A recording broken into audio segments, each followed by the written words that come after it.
आप ही तो बाबा से बात करके मुझे इस घर में लेकर आए थे कि सब भी पूछ लेते। खैर, दूल्हा दुल्हन ये दोनों हैं, इन्हीं पे फोकस करते हैं ना। और थोड़ी हैरानी सी।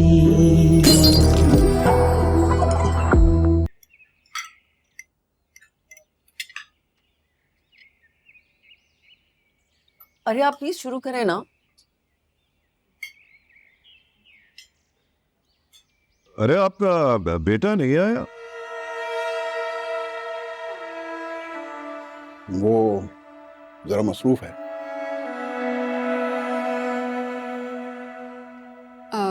फ्लाइट कब है तुम लोगों की? अरे अभी तो बच्चों की शादी हुई है, अभी कुछ दिन यहीं पे रहने दें, हमारे साथ थोड़ा टाइम स्पेंड करें, फिर आखिर तो चले ही जाना है। आई एग्री विद यू अम्मी। मुझे लगता है अदनान को थोड़ा दिल पाकिस्तान में भी लगाना चाहिए। अदनान, वैसे तुम दोनों यहाँ क्यों नहीं शिफ्ट हो जाते? कोई जरूरत नहीं। मेरा मतलब है कि यहाँ के हालात आप देखें। अब जब सभी यहाँ से छोड़ छोड़ कर जा रहे हैं तो हम अपने बच्चों को जबरदस्ती क्यों यहाँ रोकें? अब खाना बहुत उम्दा बनाया है आपने, इतने तकल्लुफ की क्या जरूरत थी? अरे नहीं, कोई बात नहीं। रहा बेटा, कुछ देर हमारे साथ भी स्पेंड कर लो।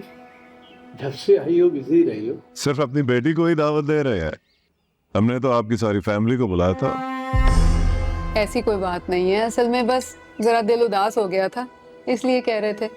नहीं, देखिए मैं अच्छी तरह समझ सकता हूँ।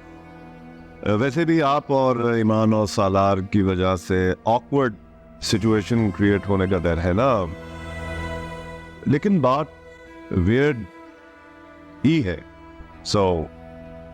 लेकिन किस्मत का खेल देखें। पापा क्या बात कर रहे हैं आप? भाई आप लोगों ने या ईमान ने तो हमें बताया ही नहीं कि ईमान की शादी तो पहले जैन से होने वाली थी। वो तो ईमान ने लास्ट मोमेंट पर शादी से इनकार कर दिया था। वैसे ईमान बेटा तुमने मेरी बेटी का बदला ले लिया अनजाने में। वो तो वैसे ही जैन ने एंगेजमेंट के वक्त इनकार किया था।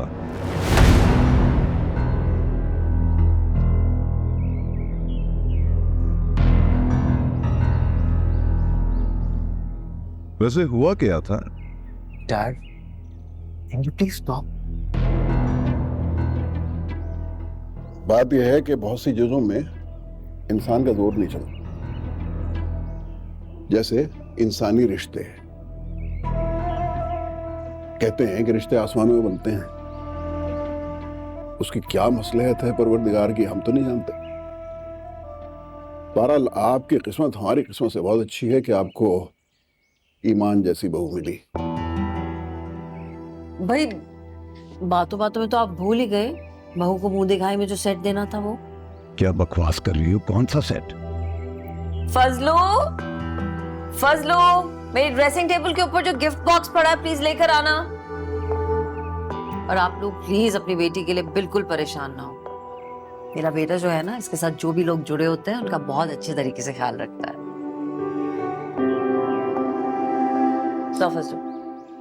Thank you. राहा बेटा, ये तुम्हारे लिए। सॉरी, रात को बहुत देर हो गई थी इसलिए तुम्हें मुंह दिखाई नहीं दे सके। I hope you like it. It's very pretty, thank you. You welcome. तुम्हारा हक है बेटा। वैसे कमाल है। हाँ, राहा के लिए तुमने इतना सब कुछ किया है और ईमान बेचारी के लिए तो कुछ सेलिब्रेट ही नहीं किया। सालार ने हमें मौका ही नहीं दिया था। ये तो इन लोगों को पता ही नहीं कि हम सालार की शादी सेलिब्रेट ही नहीं कर पाए थे। पता नहीं इन दोनों को कब मोहब्बत हो गई, कब शादी कर ली, बस ऐसे ही कर ले आए। आपने कभी पूछा ही नहीं। आप ही तो बाबा से बात करके मुझे इस घर में लेकर आए थे कि सब भी पूछ लेते। खैर, दूल्हा दुल्हन ये दोनों हैं, इन्हीं पे फोकस करते हैं ना। और मेरी बीवी के बनाए हुए खाने पे फोकस करें। वैसे अम्मी आप बहुत लकी हैं। माओ को एक दुल्हन ढूंढने में इतनी मेहनत करनी पड़ती है, आपको तो घर बैठे बैठे 2 दुल्हनें मिल गई।